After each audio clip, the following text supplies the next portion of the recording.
January 29th, 1945. The Belgian village of Holzheim lay buried beneath deep snow, silent except for distant gunfire and the crunch of boots on ice.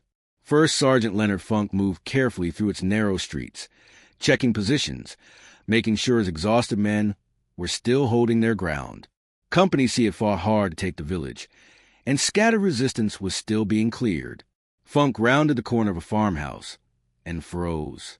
Nearly 90 German soldiers stood in front of him. Some already held rifles.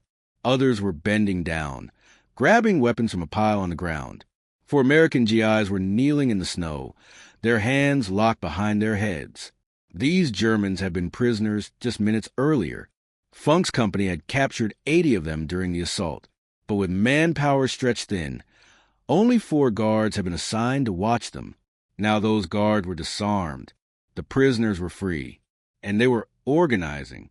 A German officer stepped forward.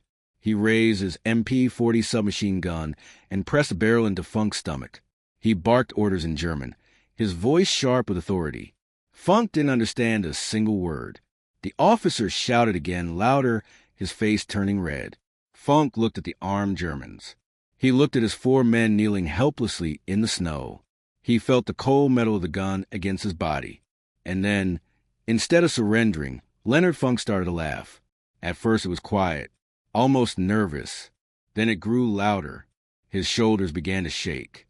The sound echoed strangely through the frozen air. The German officer stared at him in disbelief. Then rage. He screamed again, veins bulging in his neck. Funk laughed harder. What followed took less than 60 seconds. 21 German soldiers would die. More than 40 would throw down their weapons and surrender. And Leonard Funk would earn the Medal of Honor for one of the most extraordinary acts of courage in World War II. Leonard Alfred Funk, Jr. was born on August 27, 1916, in Braddock Township, Pennsylvania, a steel town along the Monongahela River. Smoke from the mills hung constantly in the air.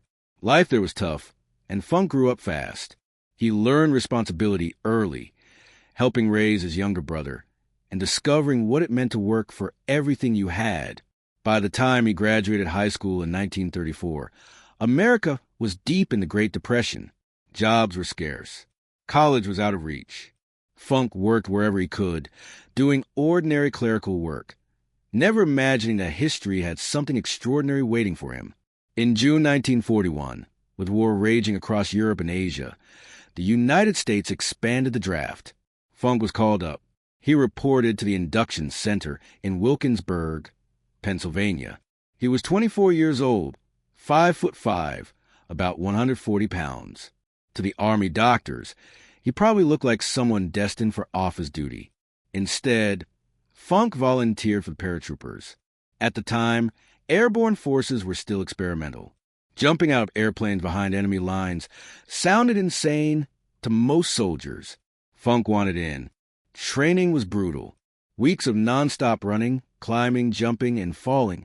Many recruits quit. Others were washed out. Then came the jump towers. Then the aircraft. The first time stepping out of a plane at altitude, every instinct screamed to grab the door and hold on. The ground looked impossibly far away. All that separated life from death was fabric, cord, and faith. Funk earned his jump wings and was assigned to Company C, 1st Battalion, 508th Parachute Infantry Regiment. In late 1943, his unit shipped to England and joined the legendary 82nd Airborne Division. These men were already veterans of Sicily and Italy. Funk was a newcomer, older than most, but steady, disciplined, and calm. By D-Day, he was a squad leader. June 6, 1944 arrived in darkness and chaos. At 1:30 in the morning, Funk stood inside AC-47 transport aircraft as flak exploded around them. The plane shook violently. He carried nearly 60 pounds of gear, weapon and ammunition, grenades, rations, medical supplies. The aircraft flew dangerously low because German anti-aircraft fire made climbing impossible. The green jump light came on. Funk stepped into the night. The propeller blast slammed into him. Then his parachute opened, and suddenly everything went quiet. Below him lay occupied France. The airborne landings were scattered across miles of countryside. Some men drowned in flooded fields under the weight of their equipment. Others landed in German camps and were killed before they could free themselves.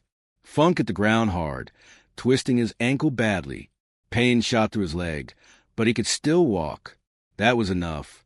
He buried his parachute and began moving. He was nearly 40 miles from his intended drop zone, alone in enemy territory. Over the next hours, he gathered lost paratroopers from different units. Eventually, 18 men followed him.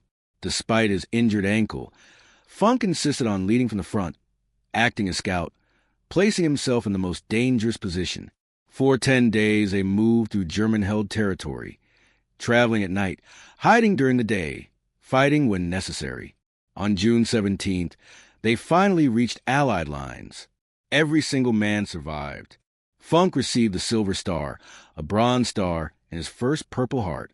He wasn't finished. In September 1944, during Operation Market Garden in Holland, Funk spotted German anti-aircraft guns firing on incoming Allied gliders. Those gliders carried reinforcements and critical supplies. If the guns kept firing, hundreds would die before even reaching the ground. The position was defended by around 20 German soldiers. Funk had only 3 men. Doctrine said you needed overwhelming numbers to attack a fortified position. Funk ignored doctrine. He attacked. Leading from the front, Funk and his small patrol stormed the gun emplacements, killed the defenders, and destroyed all 3 weapons. The gliders landed safely. For this, Funk received the Distinguished Service Cross. By the end of 1944, Germany launched its final massive offensive through the Ardennes forest. The Battle of the Bulge became the largest battle the U.S. Army would fight in World War II. Winter was brutal. Men froze in foxholes. Weapons jammed. Vehicles refused to start. Then came Malmedy. On December 17th, SS troops executed 84 surrendered American soldiers in a snowy field. For Funk, something hardened. He decided he would never surrender. Weeks later, that decision would be tested. By January 1945, Allied forces were pushing back. Company C was ordered to capture Holzheim. The unit was under strength, and their executive officer had been killed. Funk stepped in. Short on infantry, he pulled clerks, cooks, and supply men from headquarters and turned them into a makeshift platoon. They marched 15 miles through deep snow under artillery fire. Funk led from the front. They entered Holzheim and cleared house after house, capturing 30 Germans without losing a single man.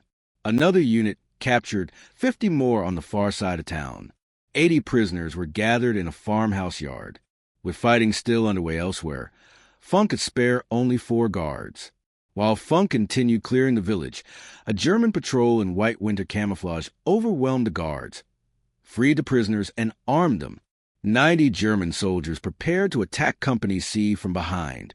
That was when Funk walked into them. The German officer shoved his MP-40 into Funk's stomach and demanded surrender. Funk laughed. As the officer hesitated, confused, Funk slowly reached for his Thompson submachine gun. Pretending to comply, the officer relaxed. Then Funk moved. In one fluid motion, he brought the weapon up and fired. The first burst killed the officer instantly. Funk pivoted and fired into the clustered soldiers. His magazine emptied in seconds. He reloaded without hesitation and shouted for his captured men to grab weapons from the fallen Germans. Chaos erupted. Within a minute, 21 Germans lay dead, 24 were wounded, and the rest surrendered. Company C was saved. On September 5, 1945, President Harry Truman placed a Medal of Honor around Leonard Funk's neck.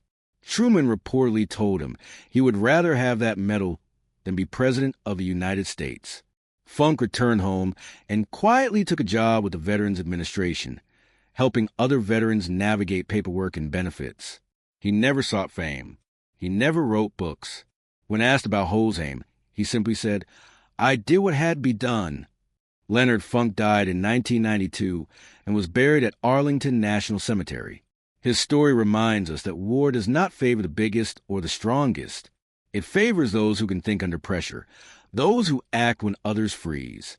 That day in Belgium, with a gun pressed into his stomach and 90 enemies around him, Leonard Funk chose action. And because of that choice, He lived,